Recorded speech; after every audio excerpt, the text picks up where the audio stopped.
the right section. Okay, I'm going to go back. Hey, everyone, this is Chill for the OotiniCast. This is episode 359. This is a special one we are doing as an interview with FibroJedi. So FibroJedi is returning. I see that the stream is working. That's good.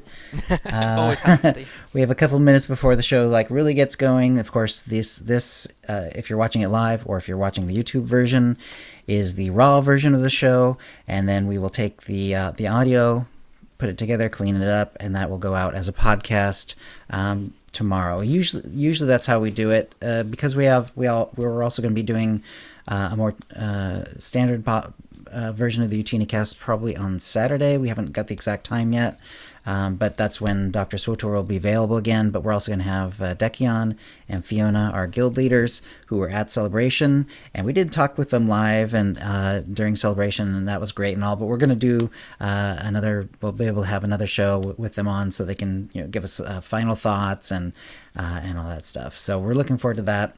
But we have FibroJedi today, so let me go ahead and tweet this out, and then we'll kind of get the actual show going. Go for it. Yeah. Always find it's getting started that's the hard bit. Yeah, it's always good if you can get it going a little early. Okay. So...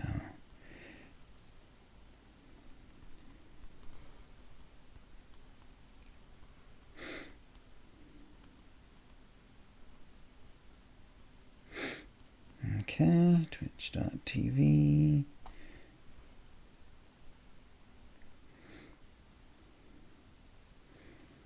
There we go. Okay, I got it tweeted out. I see that Marcus, let's see. I'll go ahead and retweet it as well. Hey Marcus, how's it going? Hey, congratulations again on the influencers. He's now in the influencer program for SWTOR, so that's awesome. And Congrats. That's good. That's a big one, that is. Yeah, it's really nice. And let's see. Oh, let me just turn that off. That's the reminder to take my medication, which I have already done. Right. Okay, good. I have set alarms, else I forget. Yeah.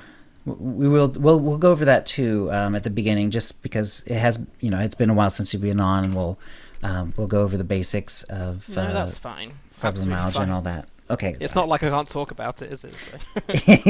So. I know it's hard to avoid it when that's baked into your name. It is, but it's surprising because I did have to explain it to somebody on YouTube when they were expecting me to game at a level that most of the people game at, and I was like, the name is not totally invented. There's a reason for it.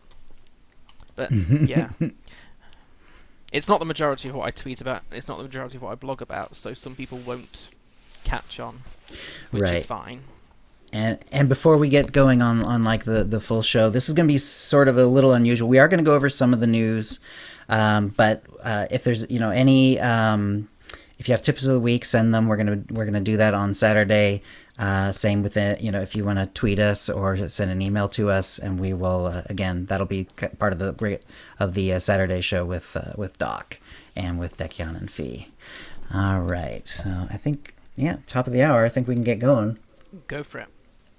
I have a little water because for some reason I'm parched. That's a good point, actually. And of course, I managed to splash some water into my glasses. Always the timing. It is. It's great. I tell you, especially like not growing up with glasses, because I didn't wear them until a few years ago, and I swear it's like I'm still getting used to them in some ways. I just keep trying to avoid wearing mine, even though I should, because they can hurt my nose and head, but strain my eyes if I don't wear them. So. Awesome. Oh, SWTORista's here too. Awesome. We were just talking about you, SWTORista, because we have all good stuff. Stuff. We have a bit in the show notes, so we'll get to that later. All right, let's go ahead and get going. Cool. Going in 5.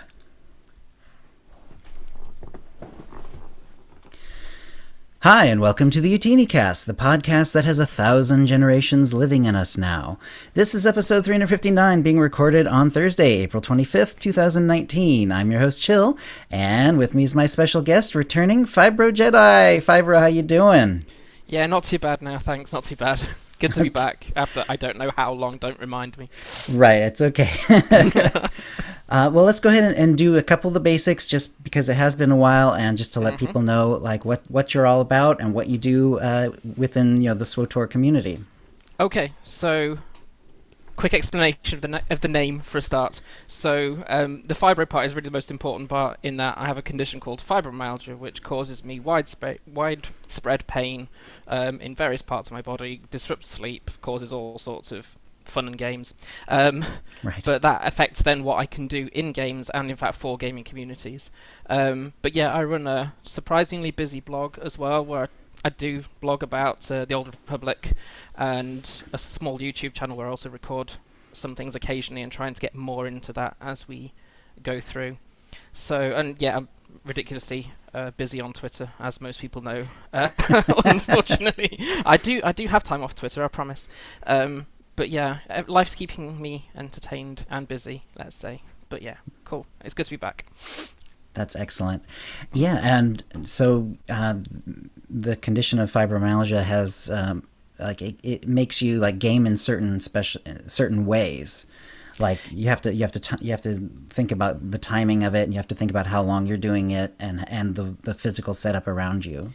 Is that all correct? Yes, so physical setup, yes. I'll talk about that in a second. But in terms of what I play, now that sometimes is what game, but in reality, it's how do I play the game that I want to play. So, for example, I struggle on what I call hard content. Now, that for me was anything to do with Fallen Empire and Knights of the Eternal Throne and the end of the Osa storyline. That was all very difficult for me and quite intense. If I get stressed, my muscles tense up, that causes more pain. I also don't do things like operations because I have hand pain, and anything that involves a lot of clicking or tapping or sudden movements can make my hand pain an awful lot worse. So I don't do big intense stuff, so I'll always do things in easy mode as far as that is available. But for all new Old Republic content, I will try to get through it as much as possible, except where group stuff is required. And I will be avoiding the big group stuff, let's say, because it won't be good for my health. So I'll be tuning into other people's streams or watching them on YouTube when they've done it, so I can see what is actually going on in those things. So yeah, I have to be careful, and I will dip between playing my highest level or best geared characters and starting loads of new ones. So I'm playing some low stuff and everything in between. So yeah, I'm never on the edge of what's the latest thing coming out, and I'm there, I haven't got through all the story in day one kind of thing, because that's not good for my health. So I try to avoid spoilers and try to avoid accidentally posting spoilers as well.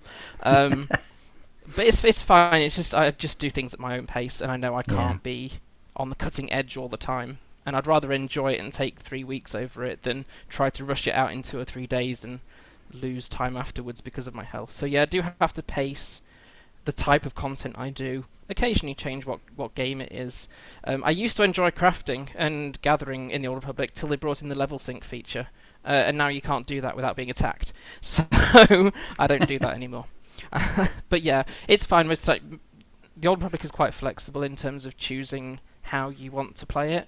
So, yes. And certainly with some of the things that are coming out late this year, I'm quite encouraged by the fact that seems to still be an option going forward, in that I can pick and choose how I go about doing things. And so I'll be really intrigued when we talk about that to see what that means for me, trying to manage pain alongside wanting to game and wanting to blog about gaming, etc. So yeah, it's a bit of a complicated. It's not just like, great, I can play this thing. I can't. I have to be very careful. But I enjoy it. It's just at a slower pace than most people, let's say.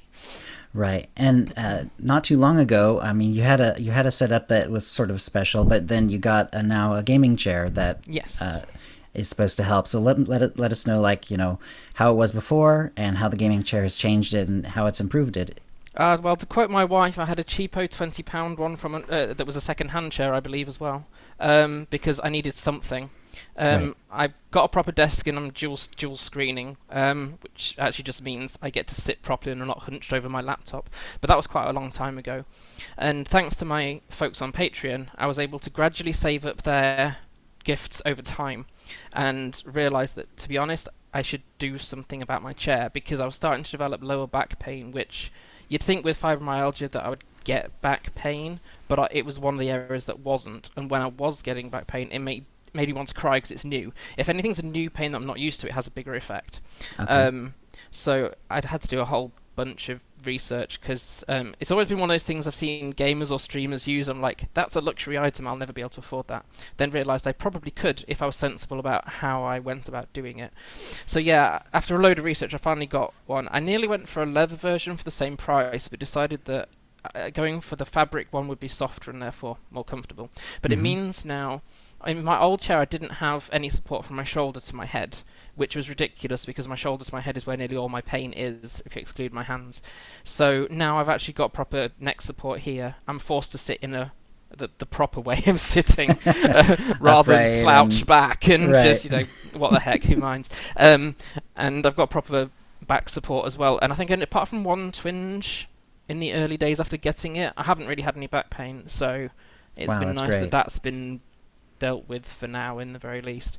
So yes, it does make a difference, and it does make me sit properly, which is unusual. Oh, that's great. Have there been any other changes? Like, have you changed your mouse or anything like that? Not.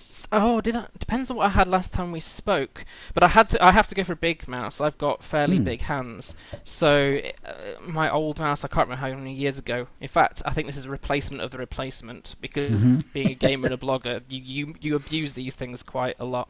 Yeah. But I've had one that caused my hand to like claw up, which of course with hand pain is not great. So I had to go for a big one. And having shared it with other people, it seems like a lot of people have got a very similar one. I haven't got one of those really nice luxury mice that has 16,000 buttons on here, but because I use the keyboard for abilities in combat, I don't need to click a lot anyway. Because I keep all the main abilities around the ASWD keys, so that they're all within very quick range of the movement. So I don't need loads of buttons on my mouse anyway. But no, apart from that, is it also a trackball? It looked like there was a trackball. It looked like there was a trackball on it. Is it also a mouse? Is it like both? Well, no, I don't have to. No, I don't need to move it. No, I don't. Oh, you don't need to move it at all. Okay. That's actually been better because wrist pain is obviously a risk when I've got hand pain, and so if I move my wrist more, it's worse. So having said that, your hand. Now you just said that, actually, my wrist pain has been better since getting this mouse because I'm not moving it anywhere near the same. Oh yeah, and I've got one of these wonderful, really stylish-looking gel wrist things here. Nice. But hey, function before form and all that. Right. So essentially, like with the fibromyalgia, it's just a constant like battle against like finding like what works, what doesn't work, and that changes. When it works, how it works, and what else you can do in like every that aspect. Changes a lot as well. So you have to run with it. So certainly since the start of the year, certain symptoms have been getting worse, and I just had to sort of readjust things or move my keyboard a bit higher up or something like that. And because sleep is an issue with fibro, I've also got a little app on my computer that gradually cuts out the blue light, replacing it with red light, so that by 11 p.m. I start to wind my brain down, and I generally shut my computer off by about 11:30 because of that. But that, although it doesn't exactly solve any sleep issues, it's at least helping the brain start to settle down a bit when going towards sleep. All these little bits sort of gradually work together, but it's a bit messy. It only takes one of those things to be out of whack, and I can't do anything that day, sort of thing. So I do complain a bit about fibro on Twitter, it has to be said, but not anywhere near as much as I feel it, because I don't think people want to be reading that all day, every day. So I do try to actually be positive where possible, but people have been amazingly supportive and understanding. It means I can actually still be myself and express how I am. And it's been great. People know that, yes, I do the gaming, blogging thing, but it's as well as having the pain thing. Not, if I do all this, I don't have to feel the pain. Anytime I'm doing something, I'm in pain. It's just what level that is. And yeah, that's why things like streams haven't happened, because I can't... don't have the mental energy for it sometimes, whereas I can write about something without it really adversely affecting me. So that the health thing has affected what content I can and can't do for especially this year. Right. So yeah, that's why I've had to be a bit more creative with my blog planning and try to mix up what it is so that I have a plan and so I don't feel like I'm just useless and not doing anything. But yeah, I've been glad to be able to at least do something. Yeah. Despite being in pain with it. So. And it's great having you back. So what have you been doing in SWTOR recently? Yeah, so anyone who has been following my blog, I have actually been planning and doing beginners tutorials for the Old Republic. I do have another one in the works. I've started taking the screenshots and stuff for it already, so that's coming out soon-ish. I realised since the last update, I think it was, I have to actually make notes and re-go over my how to make outfits in the Old Republic one and replace all of the old gear preview window ones with a nice shiny new, we can actually use this window that they brought out that is so much better than the little tiny rectangle that we had before. So I'll be updating that as well pretty soon, I think. In terms of in-game, I've been creating lots of low characters for various reasons. So I had a separate free-to-play account now, so I've been running my main Jedi Shadow Korjan through the class story and recording it for YouTube. But also because I need storage on it, I had to create 3 more to be able to get the 80 cartel coins to be able to unlock the storage you get on your ship, which I didn't realise you had to do. Right, it's easy to forget those things, isn't it? Oh, when you've had it for so long on your other account, I did not realise that was a restriction. Never mind, I do now. But then one thing I've been playing with, and I think it might have been Rebel Librarian inspired me to do it, is creating characters based on NPCs. So I have Judah. I've created Judah from the Bounty Hunter class story in Hudson and put her into Imperial Intelligence. And it'll be interesting for me to try and work out how would she react in that situation, knowing her backstory as much as we are given it in the Bounty Hunter one. In the Bounty Hunter, is she the Twi'lek who like gives you the money? She's like the accountant sort of, or she's the accountant sort of thing, but then also sells the list of the Great Hunt later on and gets you into trouble. Yes, so she's that one. And then doing other things I've never done before, like creating a pureblood Jedi, for example. I've never done that combination before. So just trying to come up with different ways of starting low-level characters, and just trying something different. And I think actually on it might be this night, trying a different trait tree that I've not done before. So I may have done Vengeance line down, for example, but not necessarily tried the different repercussions of that, and just trying to see how combat works in different trees. So yeah, just trying to mix up what I'm doing in game to keep it interesting. It does mean I've got so many characters that none of them progress very quickly, but it gives me a wide variety of things to do, so I can play how I feel rather than, oh, I've got all these things that I have to play those. So it just, again, fits in with the health thing. And then once I unlocked the Nerf Herder title, I had to, of course, create a character called Scruffy Looking. So I have a level 10 smuggler called Scruffy Looking Nerf Herder. Awesome. So yes, he should probably get a bit of love fairly soon, I think. So yeah, quite a few things when I list them like that. Cool. All right. Let me do a little shout out to the chat room here. Go for it. Yeah, we got a pretty good number of people here for an unusual chat room's not loading time for me, so I'll trust you. Okay.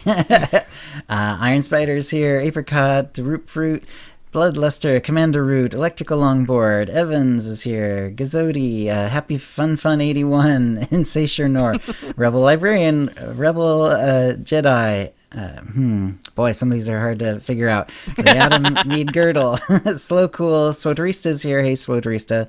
Sinwolf69, That Duck Sauce, Traffic, VNK, Virgo Praz, and Marcus as Working Class Nerd 17. Hey, everyone. What I've been doing is after the last episode, shortly after that, we did a guild operation. We did, it was Karaga's Palace. It was a lot of fun, and I basically got like all the conquest points I needed on that character for the whole week. I kind of forgot, like, okay, if you do the weekly operation, you're pretty much set for conquest. You can just roll to other characters after that. So because of that, I got a lot of conquest points done. I got onto my other character, got that one done as well before the end of the week on the Republic side, and or was it, yeah, I think that was that way. And then I was kind of like, oh, because just tried to figure out what else I wanted to do. So I picked up a gunslinger that I hadn't done for some time. He's the one I got him through like the class story, and he's a cosplay character based on Rick from Rick and Morty. And he's now in the Prelude to Shadow of Revan. So I got most of the way through that, but I still have to do the final flashpoint, and then he'll be on to Rishi after that. It's been a lot of fun, and I'm still getting that weird thing where like you try to go into cover, and once in a while it won't happen, and it's kind of difficult to tell when it's going to happen. It usually happens like if I'm trying to like. If I'm doing something else, like if I'm already mounted or something, and I just try to go right into cover, sometimes it won't. That sort of thing. It's a little weird, but I'm kind of dealing with it better now that I kind of know that it's an issue. It's kind of making me like kind of deal with it better. Like not going from mounted to trying to go into cover straight away, kind of thing. Right, or if I do, like make sure it actually takes. Also, the spec it'll always happen at the worst moment. Yeah, exactly. The spec I've got actually is I can't remember what it's called. It's very gadgety, which is kind of going with the theme of the character. But it's not as reliant on being in cover as like the sharpshooter tree and stuff like that. So it isn't as bad as if I was in that spec. So let's see. Let's the tip of the week. Go ahead and send them in. We're going to be doing those on Saturday. So let us know about any tips you have. We'll do the normal. It's the normal prizes: the Tonfon code or the M83 Droid Pet code, and a Cartel Market Pack as well. So OotiniCast@gmail.com. Send your tips in, and we'll be doing that on Saturday. And of course, Dr. SWTOR will be back, and I think he will be doing a mind trap. I haven't seen it yet, but he usually does it shortly before the show, like about a day or so before the show. So that's probably going to be coming up pretty soon. And so, Fibro, is there anything else you wanted to talk about before we kind of hit some of the news points? No, I think I'm cool to keep going. Awesome. All right. Well, we did, of course, talk about this a little bit right after the last show, but, Onslaught is coming out September of this year. And you were saying before the show, you were asking if maybe, hopefully will they actually get it out on time? I think they will. But I didn't realize you were going to say that on live, though. Never mind. Call me a lifelong cynic. That's right. It's all good though, because I think they will, just because I believe that they're going to be pushed to do it by then, just because we know that whenever there's a movie out, that there's like a big window in before it and shortly after it too, where like no one else is allowed to do anything Star Wars because they don't want any distractions. So they have plenty of reasons to get it out, when they say they will. Yeah, quite. Even if they have to do it, it's like in stages where week 1 they'll do some bits, then week 2 they'll provide the rest of it. They'll get it out. They will. Right. They have to, kind of thing. Yeah. So there's going to be several planets that are coming up. The one is there's Onderon. There's going to be, that one's sort of come up in the lore before, but it's new to SWTOR. Then there's Duxon, the sort of like the hollowed out, mined out asteroid that's sort of like a haven for the criminal underground. That sounds really cool. There's a really neat screenshot for it. That one's Mekshar. Yeah. Oh, is that Mekshar? Okay. And then which one was Duxon then? Duxon's the moon with Zerka with that's the moon. Okay. raid in it. Yeah, that'll be good too with Zerka. That's right. I got those two mixed up. There we go. Which of those are you looking forward to the most? Well, initially I was going to say Onderon, just because it's a nice open green planet, which kind of suits me. Although I'm kind of thinking, will they bring C2D4 back in? Because he was always raving about Queen Lena of Onderon. So that's right. That'd be a nice one for them to throw in. But actually, it's that Mekshar I'm really intrigued, because it's not aligned to either faction. It's got a lot of selfish, interested parties in, some of which might be bought by either side. Some of them might not be. Can you trust them if you paid them? And the fact that you can just run around and explore, and it's not going with me and going with easier content, for them to say this is not a war zone, that attracts me to it straight away. But it's a Right. bit different. It's not really a planet, but it's kind of reminded me. Oh, what's you go to a refilling station during Fallen Empire, and it kind of threw me back to that chapter then as being it's not a planet, but they've managed to create this colony separate to it. But yeah, the detail of the concept art is awesome, and really interested. Of course, what are they actually building in the middle of that? Who does that ship belong to? Lots of questions unanswered there. So yeah, I'd say although I'll enjoy the scenery more of Onderon because it's green and open, I think the actual next Shire is going to be the most intriguing one for me personally. What about you?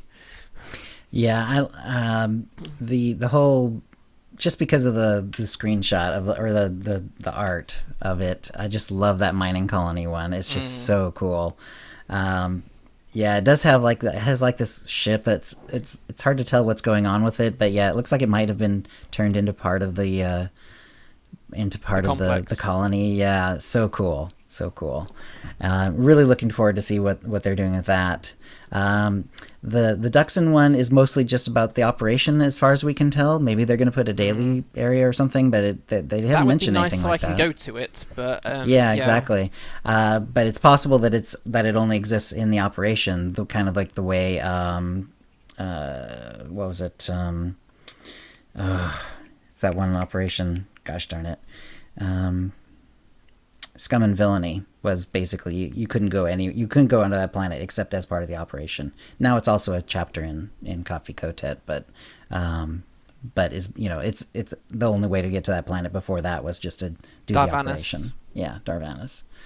Well, I'm interested in. I mean, I won't. After I have what I said about raids, I won't be experiencing the raid in a raid, but I will want to see what people are doing because, well, why is Zerka back? How did they come back from effectively being annihilated, and who's leading it, and what's the story behind it? So I'm kind of hoping we'll get a bit of that either during it or before it's launched to sort of see, well, they don't just randomly appear, companies take time to rebuild, or the owners kept on to the riches that it had, that it had held onto it after it had gone under.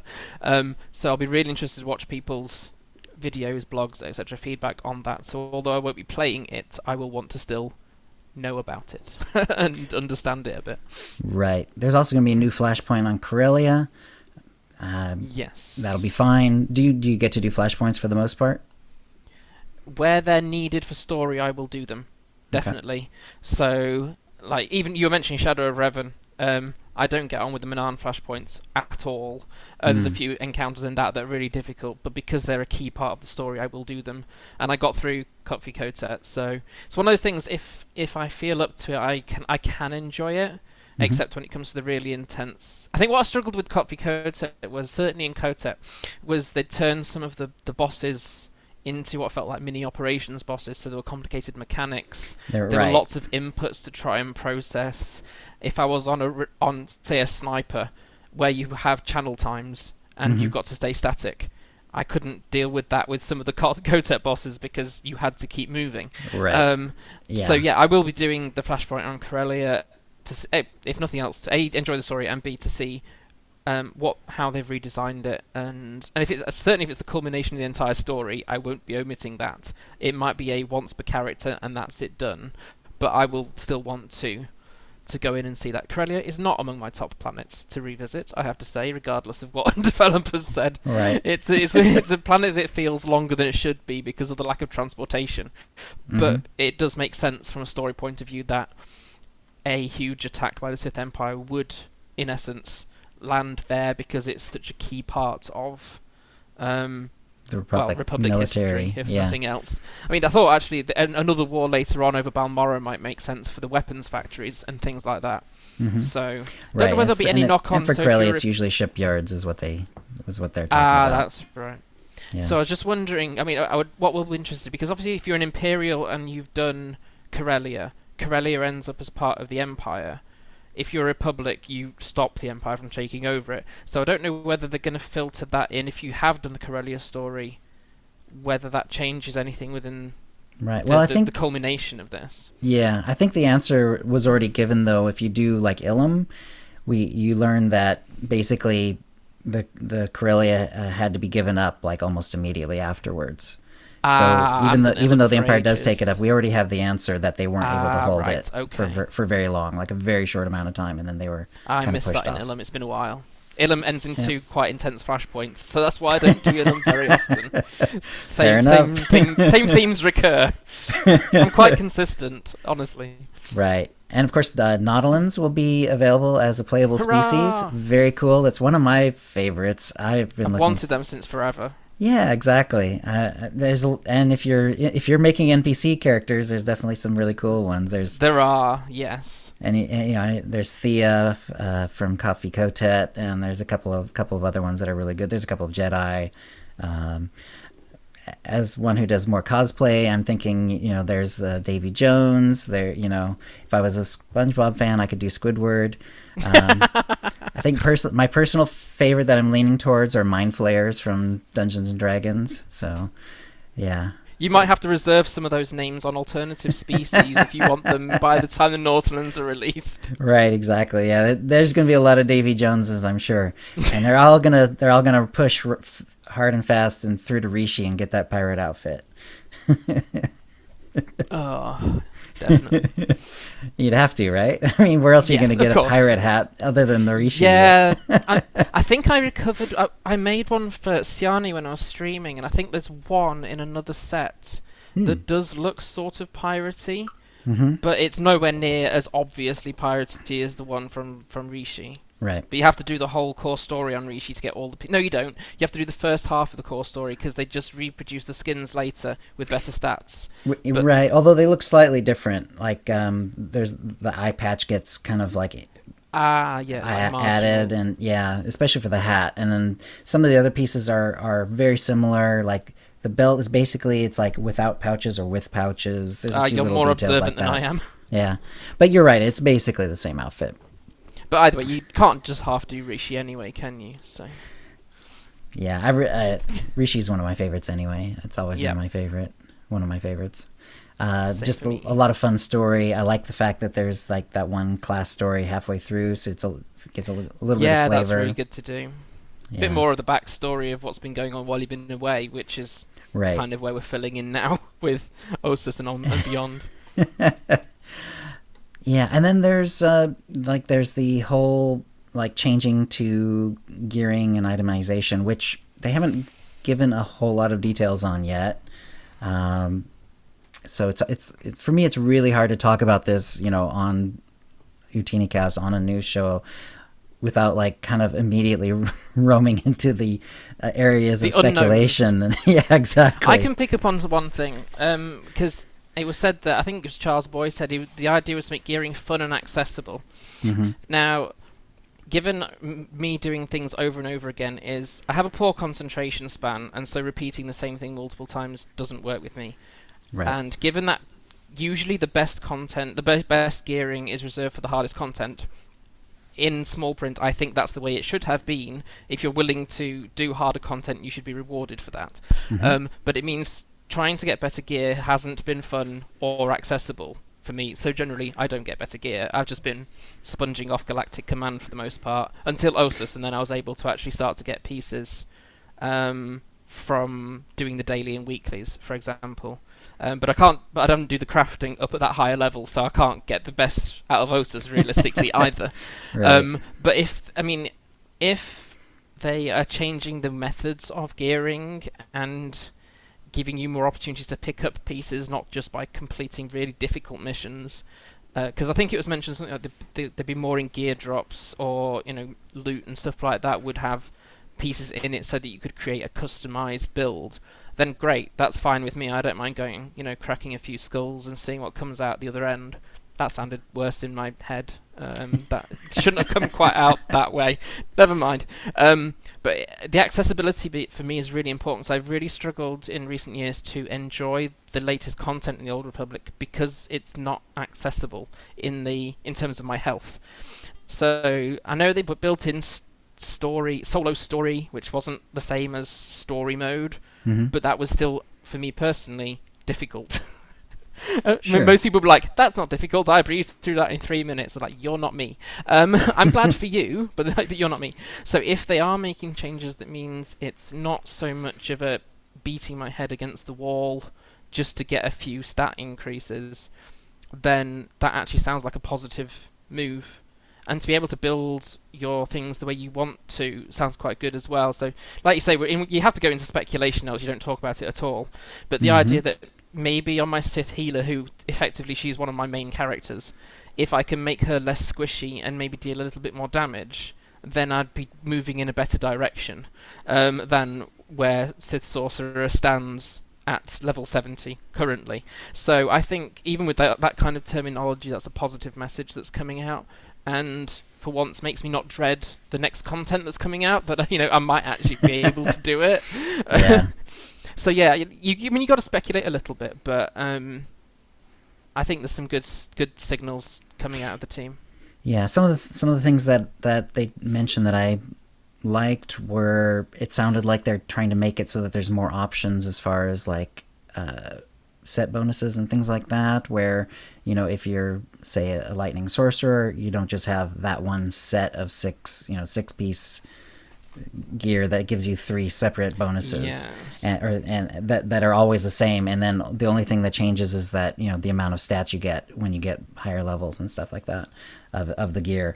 So it'll be interesting to see like if they are in fact able to make it so it's a little bit more mix and match, because the whole game's kind of over time has gotten towards that, where it's like very narrow, very funnel. That is the target for that class, and once you've hit it, there's nowhere else to go. Yeah, like set bonuses used to be a little more mix and match. Now, did they? I don't remember that. They were early on. Yeah, you could kind of mix and okay. match, and some people would like they take the 2-piece set from another thing and blah blah blah. Oh, I just that doesn't used really augmentations for that. You're right. I just customized myself with but also like the skill augmentations. trees. You had more options with the skill trees. Now that's Right. like, essentially a path with Yeah. a few choices along the side. So things have gotten like less choice over time. So it sounds like maybe they found that's a little too far, and now they're gonna maybe open it up a little bit, which is kind of cool. That is definitely better. Yeah. Yeah, and I'm not sure what they're gonna do with the tactical item slot. It seems quite vague at the moment. It's very vague. It sounds like it can do something great for you. It will do something that you choose it to do, depending on which one you put in there. Go enjoy. Exactly. And that's about as all you can say, really. Yeah. About the only thing I can say for sure is it seems like there's going to be staying away from like combat stats. It's when they say tactical, it really is going to be like about crafting and gathering and stuff like that. It sounded like they were going to avoid things that would be sort of combat ready. So Just so it's not coming out of my head, I did actually watch SWTORista's video earlier today, and I quite liked her wording of pacifist and non-combat options. Like, those things are my gold.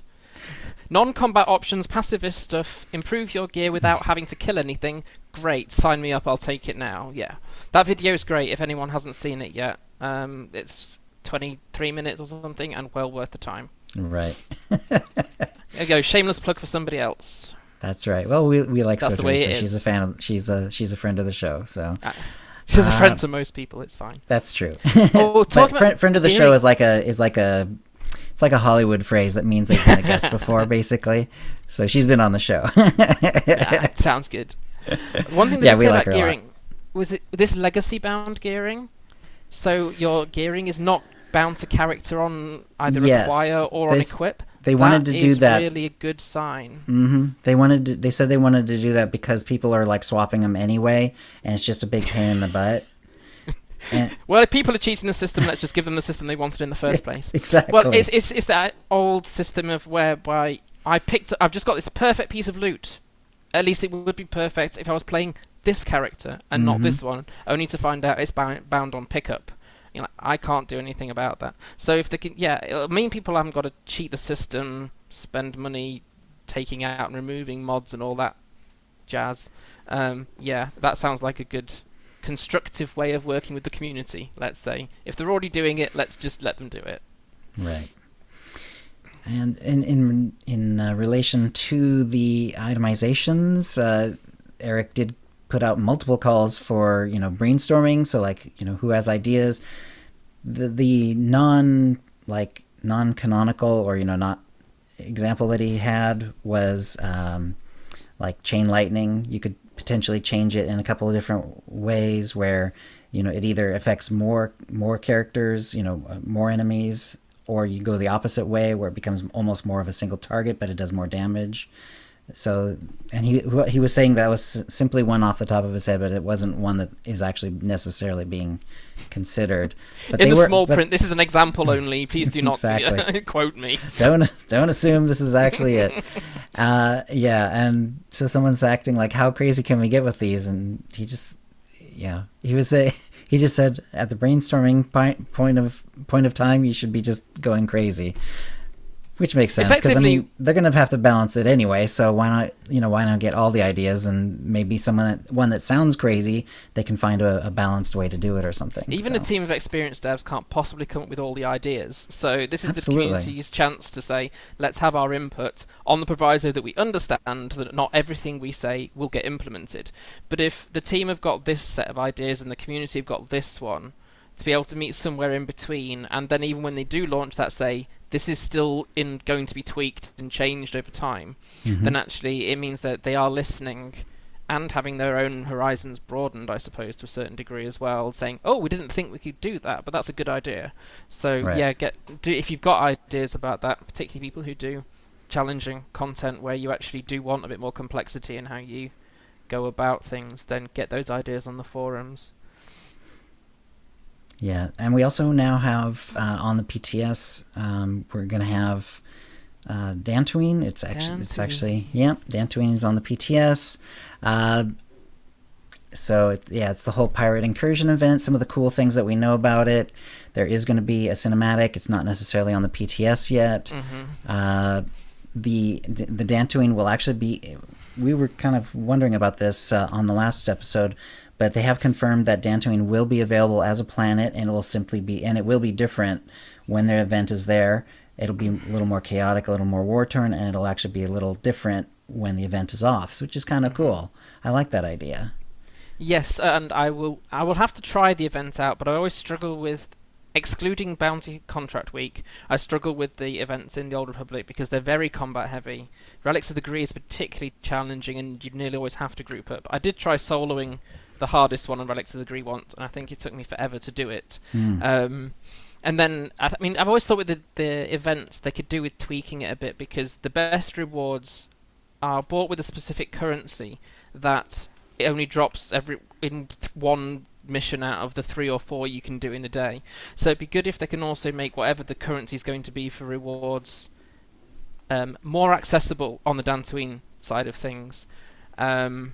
So that you're rewarded people will go in to experience it, as will I, but you also want to go into it for the rewards of taking part in a week-long thing. So it'd be nice if they could tweak that so you can save up better than 2 tokens every event for something, which is the way it can work in the other 2.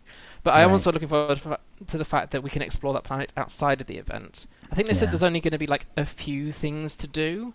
But it means if I'm on a really high pain day and I don't want to do anything, I can just go visit Dantooine and have a wander.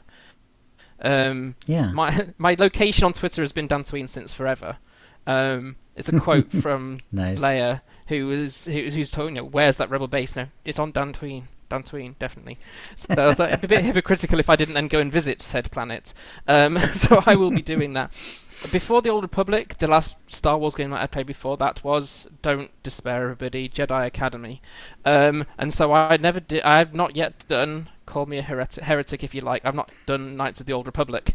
So it's been absolutely ages. And so some of these things, people are like, yeah, I wanted to visit that planet because I saw it in that game. I'm like, good for you, I have no idea what you're talking about. But I want to see these worlds, I want to see them visualized, and looking forward to wandering it without necessarily having to hack, slash, and kick my way in order to explore, I think. So yes, I'll definitely be doing that. And there were, on Ossus, there were datacrons. I haven't heard of if there's going to be any on Dantooine, but it'd be cool if there were. It would be logical. If they said there'll be some, I think that's sort of an exploration mention of an thing. Exploration achievements or something. Vague terminology, but it would make sense for that. Hidden things, I think, was the vague phrase they used. So it would make sense for there to be datacrons or lore objects. Lore objects particularly should be on Dantooine, I would have thought, But yeah, I'm looking forward to seeing more concept art of that. And maybe now I've cleared up some hard drive space, I should set up the PTS on my computer now. Yeah, so right, if anyone wants to do the PTS, if you're a subscriber, you're allowed to do PTS work. So that's how you do that. Basically, be a subscriber, and then you can get access to the PTS. Cool. Pretty cool. So that's going to be coming up pretty soon. Let's see. I think, did I skip something here? Oh yes, there was going to be a live stream. It's funny. Last episode there was going to be a live stream. This episode there was going to be a live stream. No live stream. The last time there was a flood in Austin. That's hardly your fault. And the power outage. This time there was road construction, and it cut one of the major Austin city fiber lines. So their internet is hampered. It's Oops. active. It's active, but because like the whole company has to use it, it's not really ready to go. So they had to put it off again.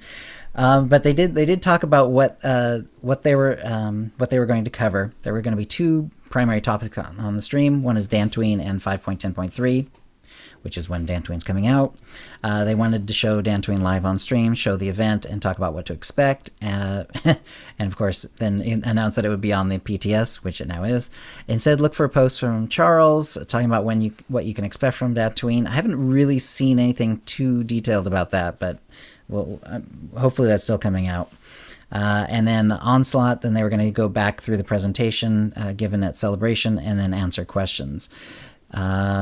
So yeah, all good, but we'll just have to keep an eye out for that. So you can only do what you can do. Right, exactly.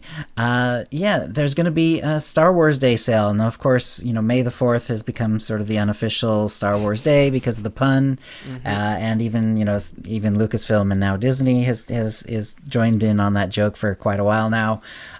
So SWTOR is doing a Star Wars Day sale. It's going to be from April 29th through May 6th, and it's going to be 4 different things. 50% off all collection unlocks, which I definitely want to take advantage of, because last time I thought I was fine. I didn't unlock anything, but then really shortly after it ended, I realized, there's a couple things I wanted to unlock, or at least look at unlocking, including tunings, because tunings are really expensive to unlock. Unlike, say, pets, which are usually in like the 30, 60, 90 range. So half off of that is whatever, but tunings are like several hundred, they're multiple hundred. And 50% off that is going to be a big, nice help. So I'm going to be looking at some tuning unlocks. Anyway, so April 29th to May 6th, 50% off collection unlocks, 50% off appearance options and appearance designer changes. So if you're looking to change your character or unlock certain other things, that'd be good. 40% off available stronghold decorations and 35% off available mounts. And pretty awesome, pretty exciting. So I'm definitely gonna look at the tunings for sure, because there's a couple of them that I have unlocked on at least one character, and I really like them. So as long as you do reuse them, then it's worth the unlock cost, isn't it? Right. Just don't go crazy because it's a sale and unlock a load of stuff and then wish you hadn't later. and then use realize, your cartel coins carefully. I have no cartel coins left. Yes. How did that happen? But I can put a rat ghoul tuning on any weapon I want now, or whatever. Yay! All right. I just put this in basically so we can talk about the teaser. But Star Wars: Rise of Skywalker got 100, according to various news outlets I've read, got 111 million views in the first 24 hours. I can believe it. Pretty amazing, yeah. And I'm sure a lot of that was duplication, as it was with me. I watched it several times. But still, having said that, that's an awful lot of views. So what did you think about the teaser? As much as you can say from a 2-minute video. Right. I think that's designed to tell you as little as possible. Well, quite, yes. There's more questions than answers, as you would expect from a teaser. Mm-hmm. I think it's the last few seconds where I was a bit, are they going to do that? Or is that to throw us off course kind of thing? So right. the Sidious laugh at the end, is it, or is it just saying no one's really gone, but so we can expect someone who's already died to come back, or is it just throwing the gates wide open to anyone that can come back? And when they say come back, what do they actually mean by that? 'Cause, Exactly. People, force users, or strong force users at least, can come back as force ghosts, but then they can't directly interact with the world, but they can interact with people in the world and therefore affect the world. So Right. how far do they push that? That's the thing. So Yeah, exactly. In the EU, no longer canonical, but Palpatine had clones, actual clones of himself. Yes, I'm aware of that. Created all kinds of crazy havoc in multiple storylines. Do you think they might do that as a way of pretending that they've been listening to the Legends things? I don't know. Yeah. Are they bringing him all the way back, or is this, or is it some sort of mind? Is it some sort of mind control from the grave, or something like that? Are we gonna have to get the Exorcist or something to get Palpatine out of Rey or something? Oh, please no, please. I think the other thing for me was, because what the name is, like, we've had enough messages about how naff people thought the Jedi Order was.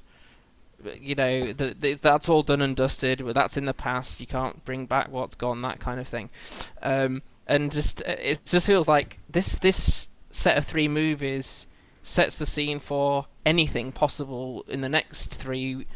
What's going to happen with Rey if she's supposedly the last Jedi, to quote the previous one? If it's now there's no more Jedi, which is kind of a little bit what the title infers, what happens to Rey in the middle of all that, and yeah, I mean, it does what a teaser is. We've managed to talk about it without knowing anything, and that's really what a teaser's there for, is to get people. So I was saying to you before the show that the worst reaction anybody can have in life is to have no reaction. If they brought it out and nobody had said anything, that would be more worrying than people raving against it and being openly hostile towards it, for example. And with Star Wars, you'll always have the range of, oh, this is amazing, nothing could be better, to the why are they doing this, they're killing Star Wars point of view. And so, and you'll have everyone, and the rest of us are somewhere in between on that spectrum. But if people are talking about it and reacting to it, then that can only do good for the publicizing of it, I think. Absolutely. Yeah. I mean, we already had like Avengers Endgame basically broke Fandango the first day for tickets, so it'll be interesting to see if they can sort of repeat that with the Rise of Skywalker. We don't really want them breaking it though, do we? Not really. Well, it broke it for the first day or so, and then it they figured it out, They did what they did. Of course.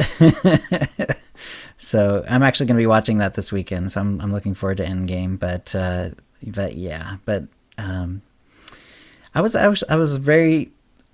Well, the first time I heard the laugh, I was like, "That's kind of amazing," but it's kind of like also it's very worrying for me, because it's like I still, I guess it brings up old worries for me about J.J. Abrams, because I did not like what he did to Star Trek. I don't watch Star Trek anymore because of what he did to that lore, essentially. I used to really like Star Trek, and I watched Next Generation growing up, and I watched all those episodes live when they were first coming out and all that sort of thing. And and for a long time I watched all the movies and a good amount of the shows. I can't say all the shows, but a good amount of the other shows. And then J.J. Abrams kind of broke Star Trek for me, and I'm not interested in it anymore. So I'm hoping. You really don't want that for Star Wars. I really don't want. Yeah, I definitely don't want new timeline Star Trek. J.J. Abrams coming in on me for this. I'm really hoping for not that. So, but it does feel like, on the other hand, they've been trying to create as blank a slate as possible so that they can write anything. Maybe. Yeah. And to me, I don't want to sound too cynical, but that's what it feels like. Right. And I kind of hope that's what happens. I hope this wraps up very neatly and very nicely, and we can actually get on to other things too, because we know that other stuff is going to be made, but at some point, whirling around the same 20 to 30 year time frame all the time, it's going to wear out. And for fans of SWTOR and the Old Republic, we already know how amazing the stories can be for something that's, you know, only vaguely related to regular Star Wars. It's, you know, it's set with the Force in that galaxy, and that's about it. Everything else, you know, everything else is sort of up for grabs, and you can tell amazing stories. So I'm excited to see like what happens when Rian Johnson goes off and does this other trilogy, and you know what happens. Well, we can actually, and now this will actually be a good roll off to the next bit. So Teresa put together a really nice short video today. Definitely go and watch it on our YouTube channel. About the possibility of an Old Republic set movie, time period set movie or show. And I have a link to it in the show notes. Basically, it comes down to, if you watch it, she actually gives the details on exactly what they are. But there's basically two unrelated sources. There's an unnamed insider who says that a project has been worked on. You know, unnamed insider. Exactly. Yeah, it's a little hard to say how you know what that means exactly. Too many non-disclosure agreements going around to be able to actually say anything more. Really. Exactly. And then there was a bit on an interview with Kathleen Kennedy, who says that they do talk about the Old Republic as a setting regularly, as you know, a possible setting for a project. So. That'd be great. I would love a movie or show set in Old Republic. But this is another thing that sort of worries me, because they've already basically said that anything that BioWare does for SWTOR, for instance, is already non-canonical, which means that if they did do it, it would necessarily overwrite, or, you know, in terms of canon, it would be overriding anything that SWTOR has done. So that's already making me a little nervous. Although it depends, I suppose, because we've got, what is SWTOR, like 3,000 years before the movies? Is that right? I think that's a lot of yeah. time that we haven't covered. So, I mean, they could do it 2,000 years and they'd still be able to write what they want. That's true too. In fact, there was a one of the quotes was that they would like to get some of the same sort of feeling as, you know, or for fans of like Game of Thrones. So there'll be, you know, potentially. But the thing is, the Game of Thrones is not sci-fi. So would they be going all the way back to like really early Star Wars, like, you know, like the discovery of the Force? Star Wars, yeah, exactly. Like the Force maybe Wars and all that. Yeah, figuring out like, would we see the first, you know, the first invention of a lightsaber? That wouldn't be a bad idea actually, because to see how the Sith developed as an offshoot of the Jedi Order originally, who didn't want to follow the same path as the Jedi, would be an interesting one to explore in terms of movies, I think. But then again, would they take it 4,000 years before? I don't know. They've got a lot of time to play with. There have been some books and stuff on that. You know, now I believe that I'm almost certain that it's EU now as well. But but that was set around like that period of time when like there weren't any lightsabers. They used like I think they used essentially vibroblades. I think that's about right. Yeah. Yeah, and but they still had the Force. They could still use the Force in most other ways that, you know, we are sort of familiar with, in Force jumping and pushing and stuff like that. Yeah, but still, having said that, on the other hand, they could in fact more or less adopt the KOTOR and SWTOR storyline. They could do that. Now, certainly anything that they wrote would therefore be more canonical, and therefore would kind of overwrite potentially certain little details. But if they included like Revan and Sean and, you know, and all those guys, that would be great. That would be pretty amazing. Maybe experiencing the sacking of Coruscant, you know, things like that would be great to see in a more than just a small cutscene. See how it built up to that kind of thing would be good. So there's a lot of scope for them to.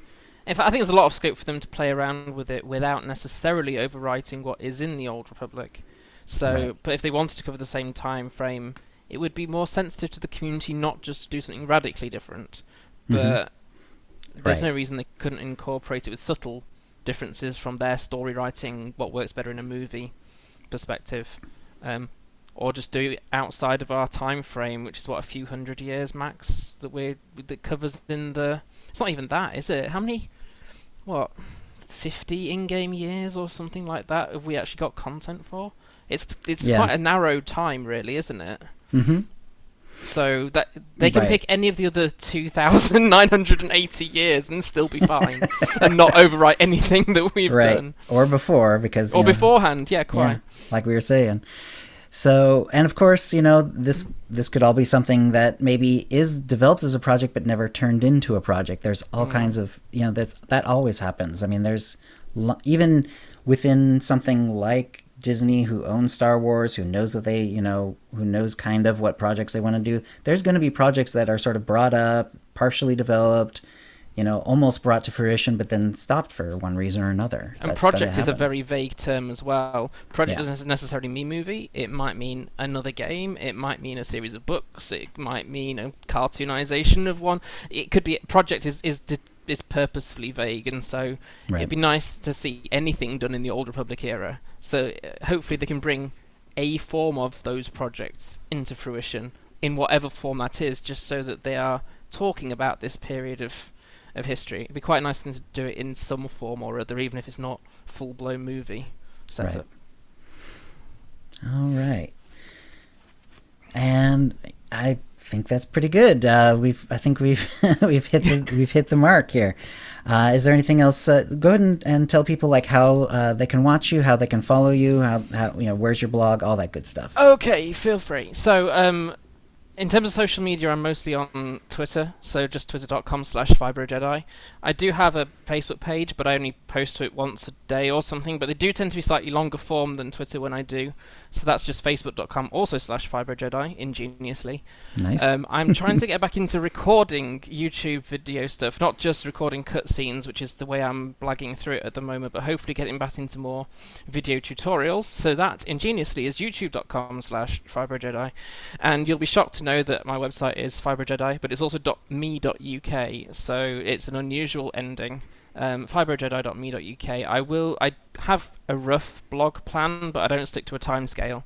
Okay. But there will be some new Old Republic stuff coming out, so I am going to do one that's my opinions on what the developments we've spoken about today on OotiniCast, not just regurgitating the detail because everyone's got all that already, but sort of how this will sort of affect me and how I think I will be enjoying it and taking part in it.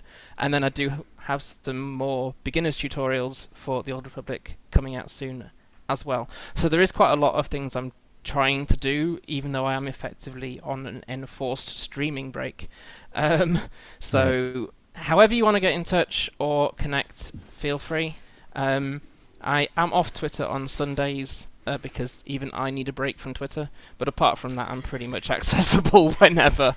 And if you've got any feedback on anything I do, particularly the blogs which have the most hours put into them, feel free to give me your constructive feedback, and I'll incorporate whatever I can into future content.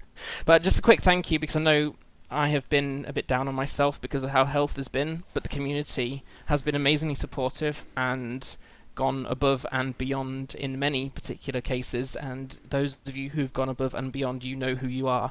Thank you, because it's helped us to get through. It's helped me to not just think I'm helping to contribute to the community, but to know I'm actually contributing to the community, even if it's not necessarily in the way I had originally envisaged. So thanks for the encouraging words, support, to my Patreon crew, just to people who like my tweets and don't interact any more than that, to know that you're doing that. It's a step in interacting with what I do, and that means a lot to me. Even that little click makes a difference to me. So thank you. It's been great. It's been tough to get through on some of the Old Republic stuff because of the way my health has gone, but I've got enough encouragement to say I will be able to continue producing stuff about the Old Republic. So thank you, however you support, and I'll catch you all soon on one platform or another. So all right. Thank you, and thanks for having me today. That's really appreciated. Thanks for coming. I appreciate the effort that it takes for you to make your time available like this. Thank you so much. Yes, I've managed to keep NJ out of the room, or rather, my wife has managed to keep NJ out of the room for the whole hour, which I am shocked at.